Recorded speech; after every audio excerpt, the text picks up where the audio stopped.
अल्हम्दुलिल्लाह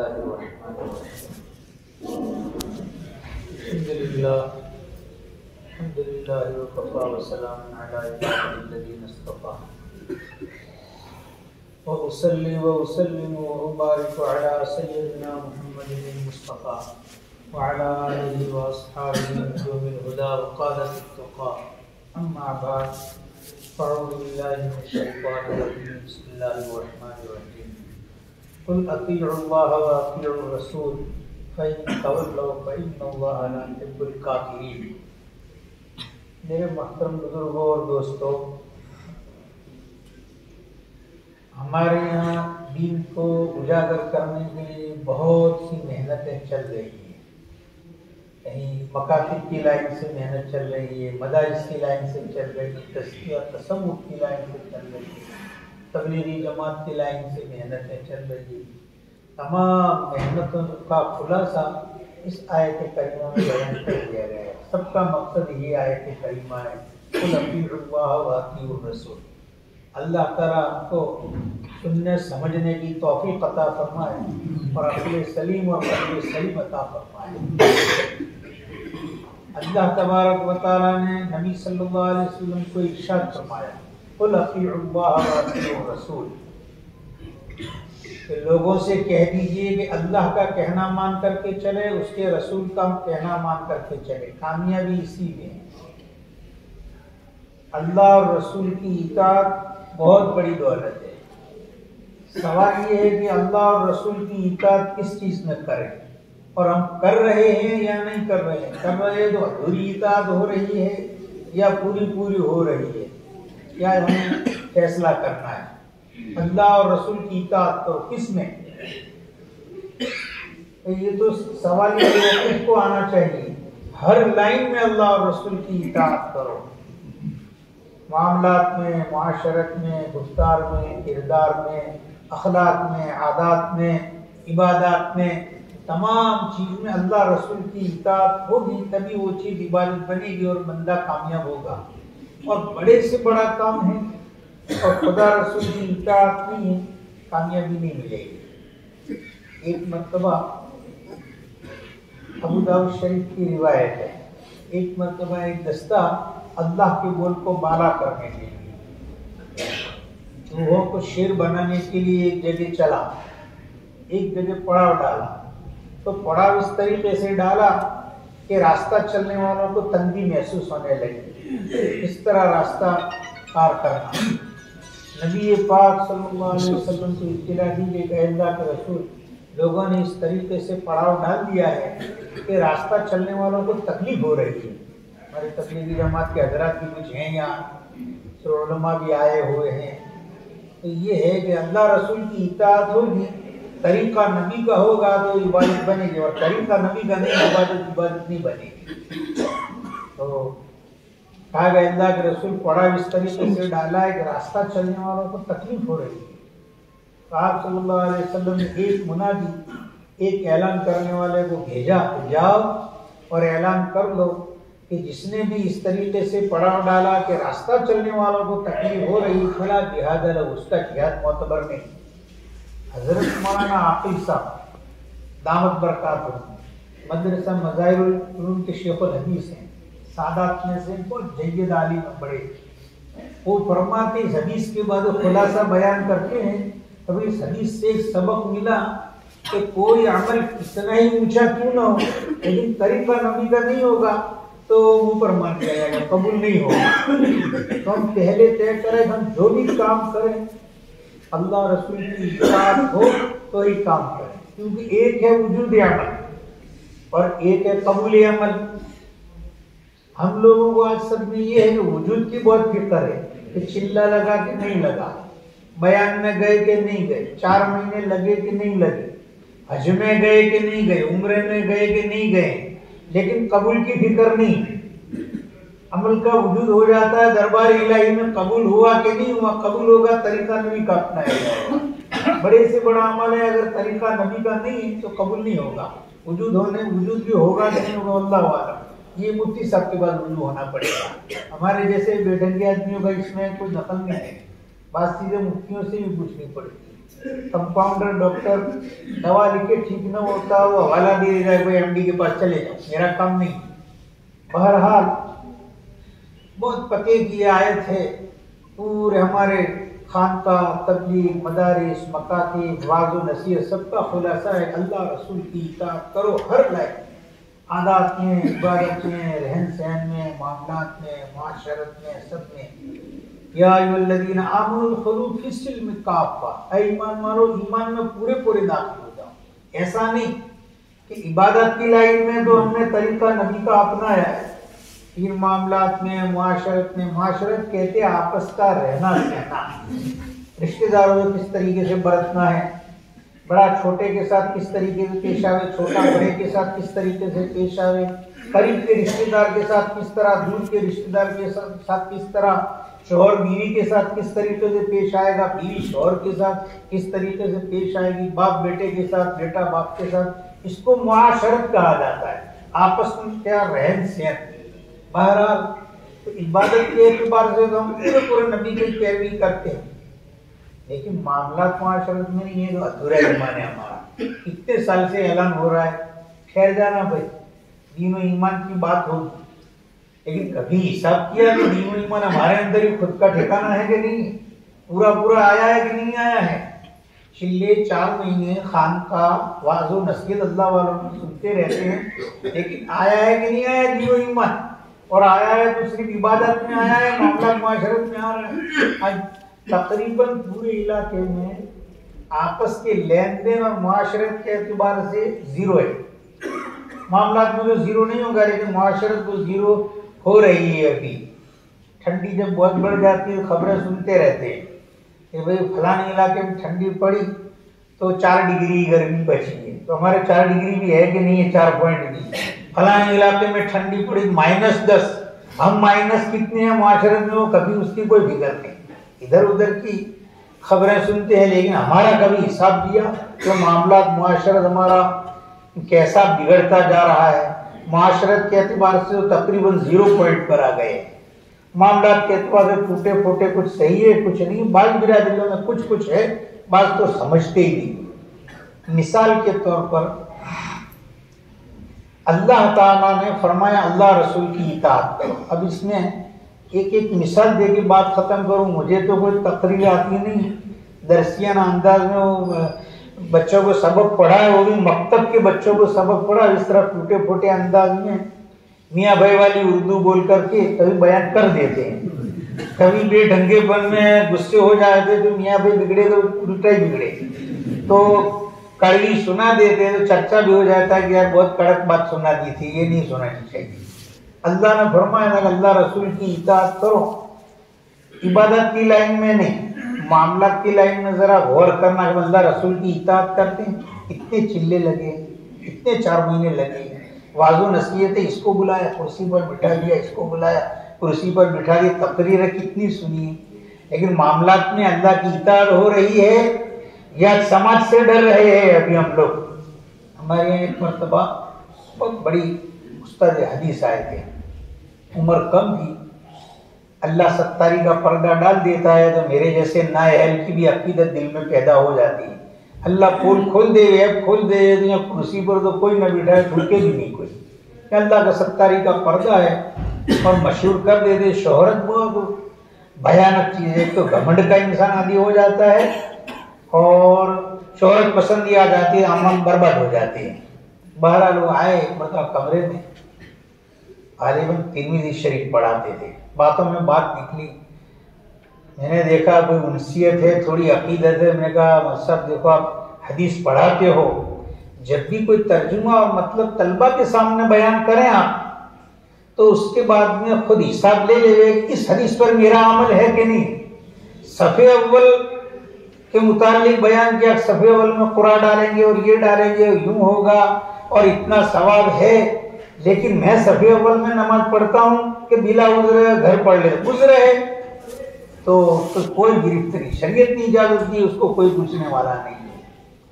बहरहाल हदीस का तर्जुमा और मतलब बयान करे तो गौर करना कि मेरा ही हदीस पर अमल है कि नहीं, इसलाह भी होगी और इसमें बड़ा फ़ायदा भी, खुद अमल करके पढ़ाएंगे तो बच्चों में भी रंग आएगा। बहरहाल मामलात की एक मिसाल दी है कि हमारा मामलात में अमल है नहीं है। भाई अमल करोगे अल्लाह रसूल की इताअत के बगैर कोई इबादत नहीं बनेगी। ज़ौक़ रख सुन्नत गिरामी से है शरफ आपकी गुलामी से, जो कोई पैरवे रसूल नहीं लाख ताअत करे कबूल नहीं। बड़ी बड़ी इताअत करे रसूल की इताअत नहीं है तो कबूल नहीं होगा। मामलात की लाइन में अल्लाह ने एक जगह इरशाद फरमाया, अभी तकरीबन 2 साल से जहाँ भी जाना होता है आयत करीमा पढ़ करके थोड़ी तवज्जो दिला देते हैं। अल्लाह हो सकता है आयत की बरकत से अमल की तौफीक अता फरमाए। बार बार बयान में ही एक आयत आती है वो पढ़ देता हूँ। अल्लाह ने कुरान पाक में आयत में इरशाद फरमाया है, यूसीकुमुल्लाहु फी औलादिकुम लिज़्ज़करि मिस्लु हज़्ज़िल उन्सयैन। अल्लाह ताला हुक्म देता है कि लड़के का डबल हिस्सा और लड़कियों का सिंगल हिस्सा है। कुरान ने हुक्म दिया है लड़के का डबल हिस्सा और लड़कियों का सिंगल हिस्सा है। इस आयत के समझने से पहले एक चीज समझे ताकि सबके समझ में आ जाए। उर्दू अल्लाह के फजल से सब समझते हैं, लेकिन जरा उर्दू हो जाए तो समझ में आ जाए कि माल जो है हमारा नहीं है, माल अल्लाह तबारक व तआला का है। सारी दुनिया जो है वो पूरी अल्लाह तबारक व तआला की, उसके खजाने इंसान को तो जाहिरी तौर पर अल्लाह ने माल बरतने के लिए दिया है। इन्नल्लाह अश्तरा मिनल मुमिनीन अनफुसहुम व अम्वालहुम बिअन्न लहुमुल जन्नह, कि अल्लाह तबारक व तआला ने मोमिनीन से उनके जान माल खरीद लिए हैं और जन्नत के एवज में खरीद लिए, बदले में जन्नत देंगे और जान माल अल्लाह ने खरीद लिए हैं। कितना करम फरमाया अल्लाह ने, खरीदार अल्लाह ताला और हम निकम्मों से, हमारे जान माल में कोई वैल्यू नहीं, कोई पावर नहीं और खरीदार परवरदिगार आलम है। आपको समझ नहीं आएगा।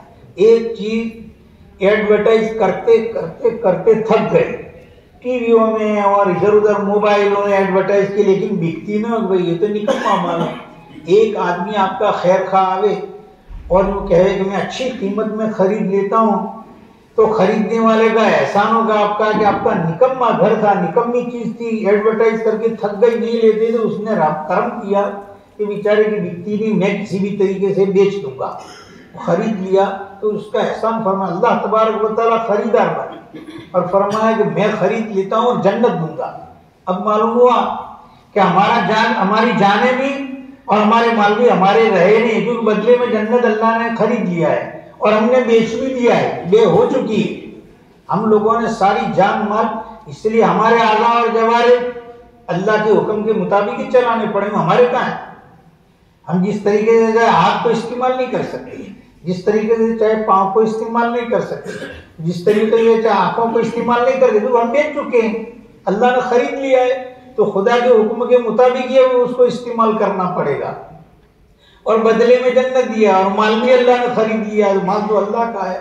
अल्लाह किसी को माल देता है और हुक्म देता है भाई इस तरीके से खर्च करना है, माल को यहाँ करना है या नहीं करना है, यहाँ कितना करना है या कितना नहीं करना है, ये अल्लाह ने हुक्म दे दिया है। सारा माल अल्लाह ताला का है, उसने खरीद लिया है। अब हम गौर करें, भाई माल तो अल्लाह का है, हमने बेच दिया और अल्लाह तबारक व तआला ने, अल्लाह की मर्जी, किसी को अल्लाह ताला महाना इनकम 10-10 लाख दे देते हैं, किसी को 5 लाख दे देते हैं। और उलमाए किराम हालांकि ज़हीन है, तब तो आलिम आलिम बने, खूब मेहनत करते हैं, खूब मेहनत करते उल्टा ही पड़ता है और फिर से वापस आ जाते हैं पढ़ाने के लिए। भाई तेरे 10,000 थे, तू कहाँ 50,000 के चक्कर में जाता है, 10,000 में रहे और लाख रुपये का गुस्सा सुन। इधर मुअत्मिन डांट रहा है, इधर मुतवल्ली डांट रहा है, 10,000 में लाख की टनी सुननी पड़ेगी और 10,000 ही मिलेंगे। हालांकि बेवकूफ नहीं कमा सकता है, लेकिन अल्लाह को बहुत ऊंची खिदमत देने, घूम फिर के 10,000, घूम फिर के 10,000, ऐसा ही खुदा की मर्जी, इसको दे, माल उसका है। बहरहाल माल अल्लाह ताला ने हमारे वालिद साहब को, हमारे अब्बा को दिया था, सबके मर गए, उनका इंतकाल हो गया। इंतकाल के बाद खुदा का हुक्म लागू होगा, क्योंकि माल हमारा नहीं है तो उसका ही हुक्म चलेगा। अल्लाह ने फरमाया लड़के को डबल हिस्सा, लड़कियों को सिंगल हिस्सा है। अब अब्बा का इंतकाल हो गया है, बाप ने अपने मरने के बाद में कोई वारिस छोड़ा नहीं, बस 2 लड़कियां और 1 लड़का छोड़ा है, 2 लड़कियां और 1 लड़का, दूसरा कोई वारिस नहीं, न माँ है न बीवी है, कोई वारिस नहीं है। छोटी मिसाल देते ताकि सब लंबा चौड़ा ना हो, सबको समझना आसान हो जाएगा। अल्लाह का हुक्म लागू हुआ कि भाई माल तो मेरा था, अब मैंने कहा इस तरीके से खर्च करना है, लड़के को डबल हिस्सा दे दो, लड़कियों को सिंगल हिस्सा दे दो। वाकई में जो भाई अभी मौजूद है, बेटा है मरने वाले बाप का, उसने अल्लाह की मर्जी के मुताबिक बंटवारा कर दिया और अपनी बहनों को सिंगल सिंगल हिस्सा दिया, अपने पास डबल रखा। अल्हम्दुलिल्लाह हलाल माल आया। मिसाल के तौर पर भाई ने अगर बाप ने अपने मरने के बाद 4 लाख रुपए नकद कैश छोड़े थे, खुदा का हुक्म लागू हो गया, पैसे आपके नहीं, ये तो अल्लाह के थे, आपके वालिद साहब को इस्तेमाल करने के लिए दे, अब आपको दे रहे, लेकिन कायदा खुदा का चलेगा। अब किसी का कायदा नहीं चलेगा। 2 लाख तुम ले लो, 1-1 लाख रुपए 2 बहनों को दे दो। भाई ने वाकई में 1-1 लाख रुपया अपने अब्बा के मरने के बाद बहनों को दे दिया और 2 लाख अपने पास रखे। अल्हम्दुलिल्लाह हलाल माल आया। उसमें से दावत करेगा, खिलाएगा, कबूल होगी। हज में जाएगा, कबूल है। उम्रे में जाएगा, कबूल है। चिल्ले 4 महीने लगाए, कबूल है। इसी तरीके से 4 मकान छोड़े हैं 10-10 लाख के, और चारों कीमत में यकसा है, बराबर है, कोई फर्क नहीं है, चारों कीमत में बिल्कुल बराबर हैं। चारों मकान 10-10 लाख के हैं। 1-1 मकान बहनों को हदिया दिया और 2 मकान जो है अपने पास रख लिए।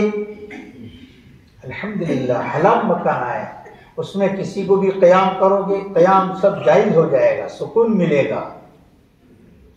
और अगर खुदा की मर्जी के मुताबिक बंटवारा नहीं किया, समाज से डरा और गांव वालों से डरा और काफिराना और मुशरिकाना रस्म को इख्तियार किया और बंटवारा अच्छी तरीके से नहीं किया और सारा माल अपने पास रख लिया, 4 लाख कैश अपने पास रख लिए, चारों मकान अपने पास रख लिए और ये कहा कि भाई मकान तो अपने कंपाउंड में कहाँ दामाद को बहनों को घुसाएंगे, कुवाशियों लागे वड़ गए बापनी बापूती में तो के कुवाशियों ना बेवा देवा दिया। ये काफिराना तरीका अपनाया कि कुआसिया जो है खातूने हमारे कंपाउंड में ना, वो तो दूर रह गए। एक काफिराना मुशरिकाना तरीका अपनाया और चारों मकान अपने पास रखे। हराम के मकान आए, 50% हराम के मकान आए, रहेगा तो चैन सुकून नहीं आएगा। कितनी भी यासीन का खत्म करवा ले, कुतुबुल अख्ताब को बुला करके जिक्र की मजलिस मकान में करवा दे और कितनी भी दुआ करे, लेकिन चैन सुकून आने वाला नहीं है, क्योंकि हड़प का माल 50% मकान हड़प की है उसने और बहनों से माफ नहीं कराया है, तो 50% हड़प का है, चैन आने वाला ही नहीं। और अल्लाह चक्कर में ही डाल देंगे उसको, किसी ने कुछ करा दिया है। चूहा चलेगा घोड़ाई पर तो भी विचार भाई होगा कुछ जिन्नात आया था, हालांकि वो तो चूहा है, तुमने जिन्नात बन करके हड़प कर लिया है। हराम का मकान रखे हैं, 50% देते नहीं हो और कीमत की है। और अगर इसी तरीके से 4 लाख है, 2 लाख रुपए, चारों 4 लाख अपने पास रख लिए, बंटवारा नहीं किया। अल्हम्दुलिल्लाह इलाके में टूटा फूटा चंद सालों से बंटवारा होता है, सही होता है कि गलत मालूम नहीं है। मुफ्तियों की रहबरी में होता हो तो सही होता होगा, समाज की रहबरी होगी तो पता नहीं, खुदा जाने क्या होता है। बहरहाल 4 लाख रुपए अपने पास रखे, बहनों को ईद के दिन हदिया दे दिया, ईदी दे दी, भांजों को हदिया दे दिया, मामेरा कर दिया, ये कर दिया। बहरहाल ये तबर्रु एहसान माना जाएगा, हदिया तोहफा थोड़ा बहनों को दे दिया, लेकिन 4 लाख अपने पास रखे तो 4 लाख हराम का माना है। हमारे जमात के साथी है वो भी सुने, अपने अपने इलाकों में जाके, यहाँ पालमपुर इलाके में बाज़ बिरादरियों में टूटा फूटा वरासत का बंटवारा हो रहा है, लेकिन बाज़ जमातें आती हैं कभी कभी हमारे कमरे में, तो समझती ही नहीं कि वरासत क्या है मरने के बाद। अगर 4 लाख इसने रख लिए अपने पास, 50% हराम का माल आया, से नफली उम्रे में गया, कबूल नहीं होगा। देखो वजूद हो रहा, कबूल नहीं। और अगर किसी दावत की कबूल नहीं होगी, मदरसा मस्जिद में ये पैसा चंदे में दिया, कबूल होने वाला नहीं। चिल्ले 4 महीने उन पैसों से लगाए, पावर पैदा नहीं हुआ, कितने भी चिल्ले लगाए। देखो बहुत से लोग चिल्लों पर चिल्ले लगाते हैं तो मामला उनके गड़बड़ है। कि वो जेब में हाथ डालना बड़ा मुश्किल है।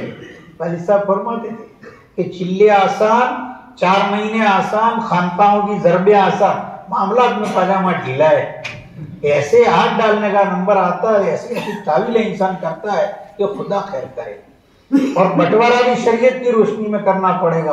आज के मजलिस में सब तय करे, अगर वरासत का बंटवारा किया अल्हम्दुलिल्लाह, वजूद के साथ वो कबूल भी हो गया है, सब अमल कबूल हो गए, और नहीं किया है तो अभी कबूल नहीं होगा। हमारे एक मरतबा एक किस्सा पेश आया एक गांव का, अपने इलाके का है। भाई ने बहनों के सामने मुफ्ती को पूछा तो भी बात रख दी कि भाई ये खेत है और इतने बीघा जमीन है, आप कहो तो कैसे ले लो।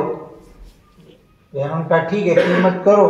कीमत इतनी कम की कि खेत में तो कुछ होता नहीं है, ये तो बंजर जमीन है, और बारिश आवे थोड़ा ज्वार बाजरा हो गया, ऐसा होता है, कुछ जमीन का वैल्यू नहीं है, ये जमीन वैल्यू तो कम है। ये बहनों को ऐसा सुनाया कि भाई जो कीमत करो, कीमत कम, चंद लाख रुपए का बीघा, और बहनों को पकड़ा दिए।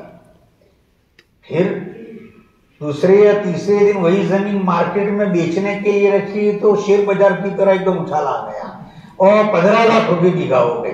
बहन को जब देने का नंबर था तो कम हो गया, भाव डाउन हो गया, और जब दूसरे तीसरे दिन जब जो है उसको बेचने के लिए निकाली तो भाव ऊंचा हो गया। ये ठगाई हुई, अल्लाह के आकाम के साथ तमस्कुर और मजाक हुआ। ये बंटवारा हुआ, कुछ फूल की पाखड़ी और फूल नहीं, लेकिन बंटवारा जो है वो गलत हुआ है। हमारे जो भी बिरादरी के लोग आए हो ये तय करें कि भाई हम इतने इतने अमाल कर रहे हैं, इतने चिल्ले, 4 महीने हज, ने कभी सोचा कि कबूल होता है? लेकिन कबूल नबी का तरीका अपनाएंगे तो होगा। हलाल माल से चिल्ला लगाया, चाहे एक ही चिल्ला लगाए, 10 चिल्ले नहीं, कबूल हो जाएगा। 10 चिल्ले लगाए लेकिन वो शक्को शुबे वाला माल, 50% हराम का माल, उससे चिल्ले लगाए, कबूल नहीं होगा। एक मर्तबा पालनपुर में कुछ जोड़ था, भाई साहब के सामने बात रखी कि हजरत यहाँ जोड़ रखा है पुरानों का, और 4-4 महीने जिन्होंने लगाए वो पुराने आदमियों का जोड़ रखा है। जब पुराना औसाफ से होता है, औकात से नहीं होता है। कितना भी वक्त लगाया लेकिन वो अभी लुटेरा है, मामला मुआशरत क्लियर नहीं, नया ही है, और एक ही चिल्ला लगाया लेकिन काया पलट गई है तो पुराना हो गया है। तो पुराना वक्त से नहीं होगा, औसाफ से हम अपने अंदर औसाफ पैदा करें कि नबी का तरीका मामलात में, मुआशरत में। जैसे हम नमाज पढ़ते हैं, अच्छी तरह वजू करते हैं, अच्छी तरह नियत बांधते हैं, तस्बीह नफली इबादतें कितनी करते हैं, दर्जात को बुलंदी गई नफली इबादत, लेकिन ये फरीज़ा हमसे छूट रहा है, शरीयत के मुताबिक हमारा बंटवारा नहीं हो रहा है, और किसी का हड़प कर लेना ये कबीरा गुनाह है। बाज़ गुनाह ऐसे होते हैं कि तौबा की दरबार इलाही में रोए धोए माफ हो जाएगा। जिनाकारी कर ली, भयानक गुनाह है, अल्लाह के दरबार में खूब रोए, किसी को पता नहीं चला, मुंह काला कर लिया, खूब रोए, आंसू बहाए, माफ हो गया गुनाह। लेकिन किसी का हड़प कर लिया, वो बहनों का, अम्मा का, अपने अब्बा का हड़प कर लिया है, और फिर दरबार इलाही में रो रो करो तो माफ नहीं होगा, हक अदा करना पड़ेगा तो माफ होगा, बगैर अदायगी के वो माफ होने वाला नहीं है बिल्कुल। इसमें आता है, मुस्लिम शरीफ की एक रिवायत है, एक मरतबा एक साहबी ने अर्ज किया, अराइत या रसूल अल्लाह इन कुतिलतु फी सबीलिल्लाह अयुकफ्फरु अन्नी खताया। अय अल्लाह के रसूल, जरा ये मुझे बतला दीजिए कि मैं राह खुदा में मारा जाऊं तो मेरे सब गुनाह माफ हो जाएंगे? आप सल्लल्लाहु अलैहि वसल्लम ने चंद शर्तें लगाई कि भाई इखलास के साथ गए हो, बहादुरी दिखलाने के लिए न गए हो, आगे बढ़ने वाले हो, पीछे हटने वाले, पीठ भागने वाले न हो, सवाब की नीयत हो, चंद शर्तें होंगी। वही मसला घूम फिर के तो कबूल का तो आ ही गया, तो फिर तुम्हारे सब गुनाह माफ हो जाएंगे। तो सस्ता सौदा है, गर्दन कटवाओ और सब गुनाह माफ। चल रहा था, वापस बुलाए, फिर सवाल दोहराओ, क्या सवाल किया था? कहा अल्लाह के रसूल, मैं राह खुदा में मारा जाऊं तो मेरे सब गुनाह माफ हो जाएंगे। आपने वही बात दोहराई, सब गुनाह माफ हो जाएंगे इल्लत दैन, मगर बंदों के हक माफ नहीं होंगे। किसी को लात मार दी है, किसी को घुसा मार दिया है, किसी की इज्जत और आबरू लूटी है, किसी के पीछे पड़ गए हो, किसी पार्टनर ने दूसरे पार्टनर का जो हिस्सा आया था उसका 6 महीने रोलेशन किया और बाद में नफा दिया है, तो भाई आपके 6 महीने का हिस्सा 6 महीने इस्तेमाल किया, उसका क्या, वो तो आप देते ही नहीं हो।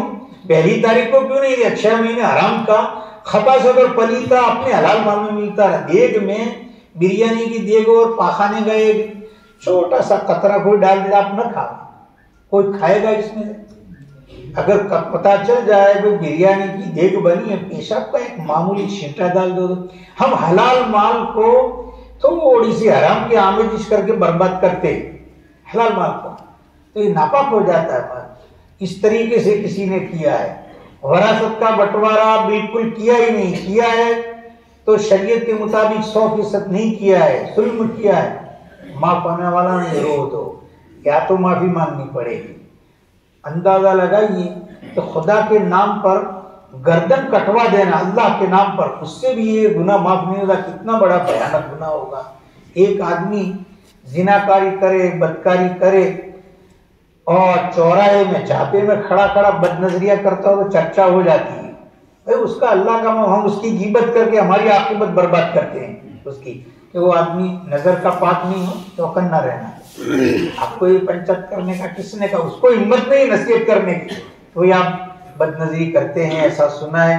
लेकिन गीबत का बाजार कम होगा, हमारी नेकियां उसको दे दे, उसके सस्ता सौदा है कि उसकी गीबतें कर करके नेकियां दो। इतनी हिम्मत है ही नहीं कि नहीं मुनकर उसके सामने करे। बहरहाल तो अल्लाह के नाम पर खुदा के रास्ते में जाकर के भी गर्दन कटवा देवे और किसी पर जुल्म हो, हड़प किया हो तो माफ नहीं। अंदाजा कितना भयानक बुरा है। मेरे मोहतरम बुजुर्गों, दोस्तों, तय करें कि हमारा मामला होगा बे शिरा वाला, व्यापार वाला, वो क्लियर रखेंगे।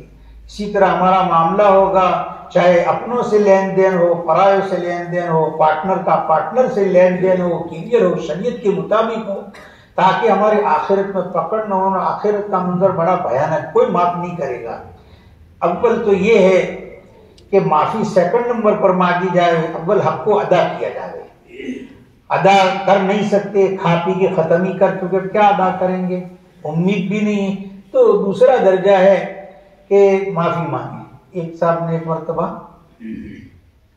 वो घंटे में लेट आते रहते हैं, मैं अल्लाह के फजल से घंटे में लेट आता हूँ तो तनख्वाह अल्हम्दुलिल्लाह कटा देता हूँ अपने आप के, यानी बात बयान की घंटे में लेट आता हूँ अल्हम्दुलिल्लाह, तो तनख्वाह मैं हर महीने में कटा देता हूँ। कोई कमाल नहीं, तो कटानी चाहिए, इसमें कौन सा कमाल किया? पढ़ाया नहीं है तनख्वाह ने, तो कमाल ये गैरहाजिरी मत करो, ये कमाल है। ये तो कोई बड़ी बात ही नहीं है, आपने पढ़ाया ही नहीं है, तनख्वाह नहीं ली, ये कौन सी बड़ी बात हुई?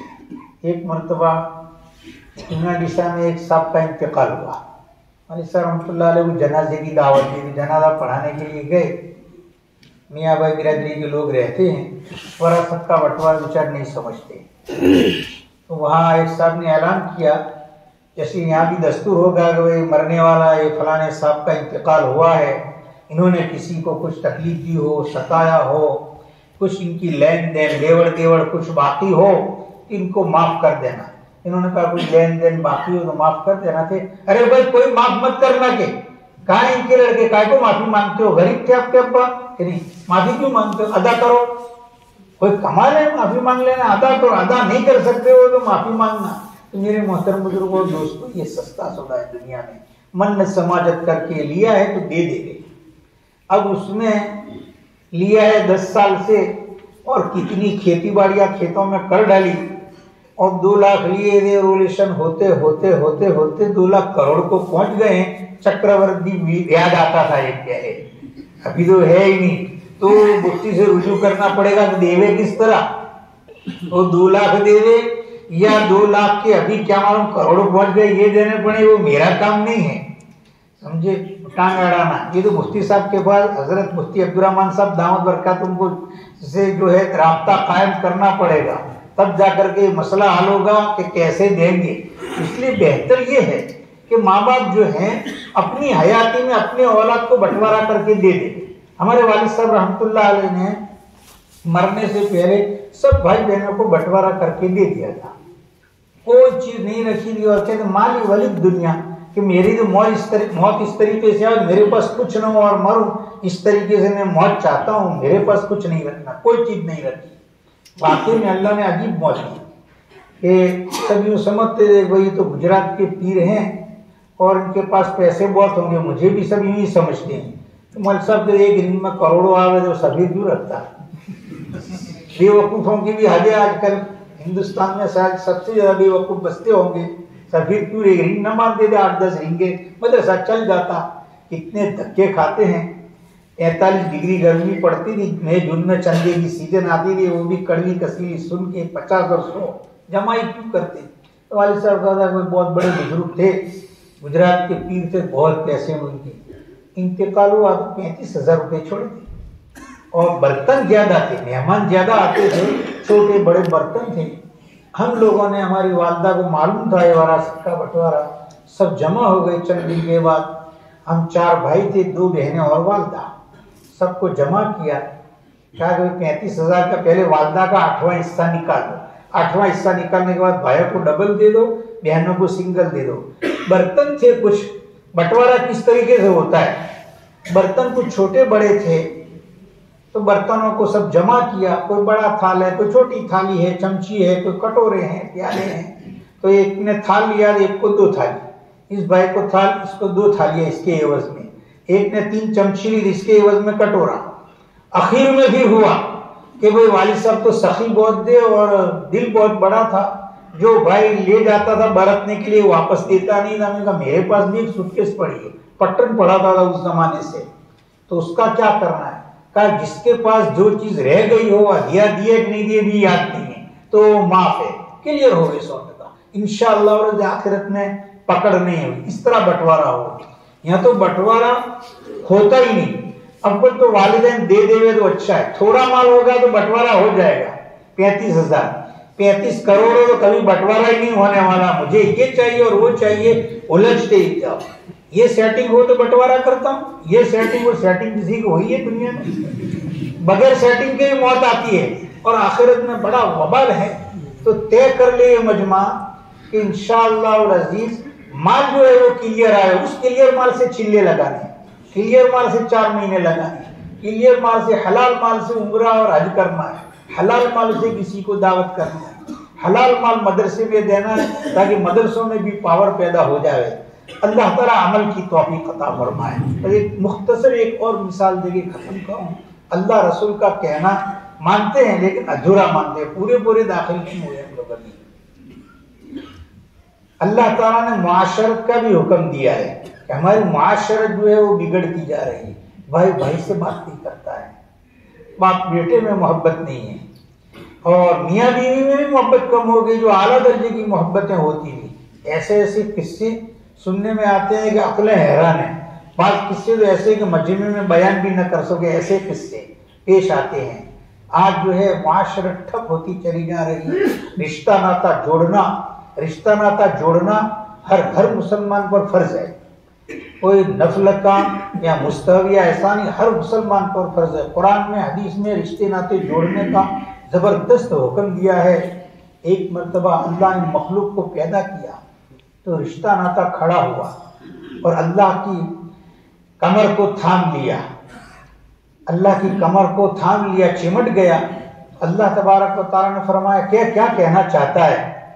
तो रिश्ते नाते ने कहा अल्लाह ये तो वो मकाम है कि ऐसे मौके पर तो डरावना मौका है, ऐसे मौके पर, कटने के मौके पर तो किसी की कमर ही थामी जाती है। तो मुझे डर है कि तूने मुझे पैदा किया है लेकिन मेरे ऊपर कोई छुरी चलाएगा और काटेगा तो मेरा क्या होगा, इसलिए मैंने तेरी कमर थाम ली है, मैं तुझे कमर थाम लेगा। आपने देखा होगा जैसे छोटा बच्चा होता है, जोर से कुत्ता भी भौंक जाए या कुकर की सीटी भी बज जाए तो माँ को एकदम चिमट जाता है, क्या हुआ, फिर डर गया है ये कि कोई कुत्ता काट तो नहीं लोगा। रिश्ता नाता जो उसने खुदा क्या कमर थाम ली, कैसे थामी कैसे नहीं, लंबी चौड़ी बात है, ये मुफ्ती साहब के हवाले है। हमारे जैसे ना हालों के बात जगह जो एमडी डॉक्टर के हवाले कंपाउंडर कर देता है। तो अल्लाह ने उसको कहा, रिश्ता नाता कहते हैं आपस में सगे संबंध में ताल्लुक रखना। वालिदैन के साथ बेटा ताल्लुक रखे, बाप के साथ रखे, और चचा के लड़के, चचा की लड़कियां, खाला खाला की लड़कियां। अभी बयान करना भी पता नहीं अमल होगा कि नहीं भाई। इतनी दरार पड़ गई है, इतनी खाएं बीच में हाइल हो गई है कि अपने करीब तरीब रिश्तेदार के साथ भी मोहब्बत नहीं है, दूर के रिश्तों की क्या बात करें। और रोतड़े रो गए दूर के रिश्तेदारों की, पहचानते ही नहीं। पट्टन पड़ा था उस जमाने में, एहसास हुआ। मैंने कहा तुम्हारे जाते हो घर तो खाला को, फूफी को सलाम करके आते थे ना, मासी को मुझे पहचानते नहीं। अरे खाला वो पहचानते नहीं, हाँ कि वो मुझे अच्छी तरीके से नहीं पहचानती। कैसी बात है, खाला है, मिलने का ही नहीं कभी। हम लोग छोटे छोटे थे, दावत-उल-हक में पढ़ते थे 1970 में, 10 साल की उम्र रही होगी शायद। पहले मडाना जावे तो हमारे वालिद साहब वाले जाओ फलानी नानी को सलाम करके आओ, जाओ फलानी दादी को सलाम करो, फलानी बड़ी अम्मी को सलाम करो, फलानी चाची को सलाम करके आओ कि मैं आया हूँ। तो वहाँ सलाम करने या फिर अपने घर आओगे तो आपस में मोहब्बत रहती है। बहरहाल रिश्ता नाता जो है उसको अल्लाह ने कहा कि देख तुझे जो काटेगा उसको मैं अपनी रहमत से काट दूंगा, और तुझे जो जोड़ेगा उसको मैं अपनी रहमत से जोड़ूंगा। अब हम गौर करें कि हम रिश्ता नाता कितना जोड़ते हैं, सगे संबंधियों से, रिश्तेदारों से, आइज़ा अकारीब से हमारा कुछ ताल्लुक है कि नहीं है। तो बीच में दरार पड़ के, हालांकि रिश्ता नाता जोड़ना तो फर्ज है। रिश्ता नाता जोड़ने में ये कोई जरूरी नहीं है कि भाई पैसे ही दो, जिसकी जैसी हैसियत। तालिब इल्म का रिश्ता नाता जोड़ना, अस्सलाम वालेकुम, वालेकुम सलाम, खाला जान खैरियत है, बस जुड़ गया। एक खाला गरीब है, एक आदमी मालदार है, तो सलाम वालेकुम सलाम नहीं चलेगा। उल्टी चाय पी के आते हैं खाला के घर, और में मालदार आदमी होता है, चाय पी के आता है और नखरे भी बहुत करता है, मैं तो ये नहीं खाता हूँ और वो नहीं खाता हूँ, बड़े का नहीं खाता हूँ, छोटे का, और देना वेना कुछ नहीं। ये कोई तरीका है?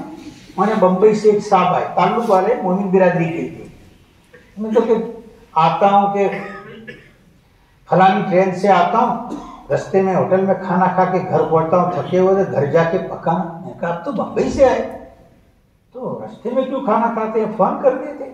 तो घर किसी रिश्तेदार से, अच्छा कौन पूछा खावा। मैंने कहा तो इसलिए नहीं पूछते होंगे, आप भी कुछ पूछते नहीं होंगे, खा के चले जाते होंगे। असल मैंने कहा गरीबों का कसूर है लेकिन कम है, मालदारों का ज्यादा है कसूर।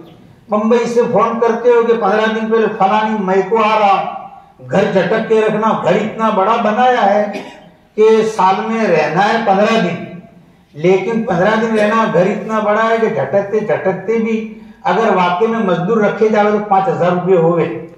फलानी ये साफ करना और बढ़ाई साफ करना, ये बर्तन मान देना, गद्दे झाड़ देना, तपा देना, कितने मजदूर कितने दिन काम करें, यौमिया रोजीना दानगी उसकी देवे तो 5000 से ज्यादा हो तब घर साफ हो गए।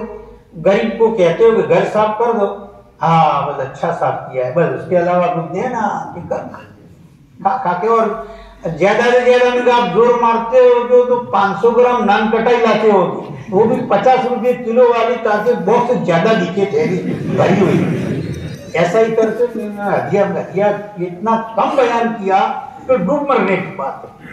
इतने बड़े मतलब गरीब का एहसान होता है, ये हमारे अखलाक है। कैसे रिश्ता नाता, एक तरफा ताली बचती नहीं है। तो मेरे मोहतरम दोस्तों, ये तो इलाके की बातें नहीं, हम वाकई में सिला रामी रिश्ता नाता जोड़ने के एतबार से बिल्कुल चौपट हो गए हैं। भाई भाई से बात नहीं करता, कतार रामी इतनी बढ़ गई है कि कोई हद हिसाब नहीं। और ये भी बड़ा भयानक और कबीरा गुनाह है, छोटा गुनाह नहीं बड़ा गुनाह है। हर घर में शायद कोई घर खाली होगा कि जहां कतार रामी न होती हो। एक हदीस में आता है, ला तनज़िलु रहमतु अला कौमिन फीहिम कातिउ रहमी, खुदा की रहमत ऐसी कौम पर नाजिल नहीं होती जिसमें एक कतार रहमी करने वाला हो। पूरी कौम, रतनपुर के पूरा गांव हो, पूरी कौम उसमें एक कतार रहमी करने वाला हो, मनहूस पनोती एक, तो पूरी कौम पर रहमत नाजिल नहीं होगी। यह तो घर घर में कतार रहमी करने वाले। बहू आती है तो बेटे को माँ से काट लेती है, मेरा बन जावे शौहर, माँ से कट जावे। माँ ये चाहती है कि बेटा मेरा ही हो जाए, अपनी बीवी से कट जावे। बहन और ननद उसकी चाहती है कि भाभी से भाई दूर हो जाए, और आने वाली बहू चाहती है कि भाई जो है बहनों से दूर हो जाए। कतार रामी में कितनी आला दर्जे की है, गुना भी छोटा नहीं है, बड़ा कबीरा गुना हो, कबीरा, और एहसास भी नहीं कि ये गुना है, तो पड़ोसियों को सताने का कोई गुना के एहसास नहीं। कतार रामी घर घर में फैल गई, इसका कोई एहसास नहीं। अगर कोई वाजो नसीर आए, कोई वाइज आया और उसके बयान में न बैठा हो तो उसको हम गुनाह समझते हैं, हालांकि फर्ज नहीं है बैठना। बैठे अच्छा है, फायदा होगा, बैठे फर्ज नहीं। कोई हल्का लगा और तालीम का न बैठे तो उसका चर्चा 2.5 घंटे गिबत होती है, पूरा तालीम का हल्का आता रहता बर्बाद। और न बैठने वाला उल्टा कमा गया, हमने उसकी गिबत की तो नालायक है, सर फेरा है, सुनता नहीं। किसी को अपना काम बयान करना है, बैठे न बैठे 2.5 घंटे तुमने गिबत की, उसकी सब चौपट हो जाती है वहां पे। तो मेरे मोहतरम बुजुर्गों, दोस्तों, अल्लाह से अक्ल सलीम, कल्ब सलीम मांगे, रिश्ते नाते आपस में जोड़ें, खुदा की रहमत नाजिल होगी। असबाब जो है कुल्फत के अपनाएं और रहमत के तालिब हैं। कहाँ से? घर घर में कतारामी करने वाला, गांव में नहीं, घर घर में। शायद कोई घर खाली होगा कि जहां झगड़ा फितना फसाद न हो। और क्यों है? तरीका नबी का नहीं अपनाया है। तरीका नबी का अपनाएंगे, रहमत नाजिल होगी। हमारे यहाँ एक साथ क्या हुआ, हमारे यहाँ तलाक होती है, तो जुर्माना भारी रखो, ये भारी रखो, मेहर भारी रखो, जुर्माना भारी रखो, तो तलाक न दे। इससे सद्दे बात नहीं होगा, आज तक रोकी है तलाक।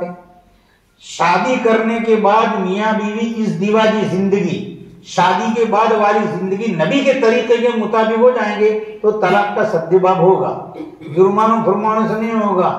अपने मुल्क में और बैरून मुल्क कितने कायदे जुर्माने वाले हैं, जब जुर्माना होता है तो और ज्यादा गुनाह बढ़ जाता है।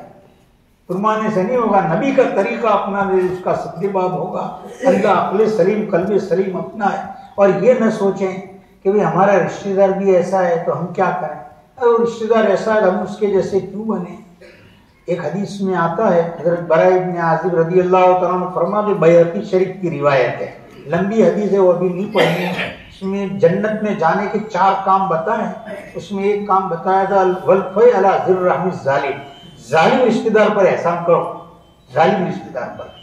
वो रिश्तेदार जो आपका ख्याल रखता है, फिर आपने ख्याल रखा, अच्छी बात है, ख्याल उसने रखा, आपने भी रखा, कि ये मुकाफात है, बदला है, व्यवहार है। और बिल्कुल आपसे ताल्लुक नहीं रखता है। कभी भी कोई अच्छी चीज पके तो प्याले में आपके घर नहीं भेजेगा, कभी भी कोई अच्छा फल फ्रूट लावे घर में, एक केला भी आपके घर नहीं भेजता, फिर भी आप भेजो। कभी भी माहे मुबारक हो, फिरनी बनाई हो तो 10 प्लेट है उसके घर में जाए, 1 प्लेट आपको नहीं भेजता, आप भेजते रहिए। ये मत सोचिए वो नहीं भेजता है। हम नबी के अखलाक से, हमारे वालिद साहब रहमतुल्लाह अलैह ने इस हदीस पर अमल करके बताया, वल्फ़ै अला ज़िर रहमिज़ ज़ालिम, जालिम रिश्तेदार पर। वो रिश्तेदार जो अपना अच्छा रखता है उसके साथ अच्छा बर्ताव कीजिए, कमाल है, लेकिन कोई बहुत बड़ा कमाल नहीं है, जालिम रिश्तेदार पर। एक पड़ोस के मुल्क के एक आलिम बुजुर्ग थे, उनसे किसी ने पूछा, हज़रत रिश्तेदार जो होते हैं उनके साथ कितना भी बर्ताव हम करते हैं तो एहसान फरामोश होते हैं, नगड़े, नगड़ा कहते हैं नगड़ों, कि वो कितना भी अच्छा बर्ताव करो एहसान फरामोश होते, कभी गुण गाते ही नहीं है, ऐसा क्यों होता है? उन्होंने कहा कि वो ऐसा ही होगा। तो यूँ समझता है इसमें क्या हो गया, तो मेरा हक था और उसने दिया है, कि मैं उसके चचा का लड़का हूँ, मैं उसके मामू का लड़का हूँ, मैं इसकी खालाजाद भाई, उसमें क्या है, कोई ताज्जुब की बात है क्या, नवाई उसने दिया है, मेरे रिश्तेदार ने दिया है, इसलिए वो एहसान मानता भी नहीं है।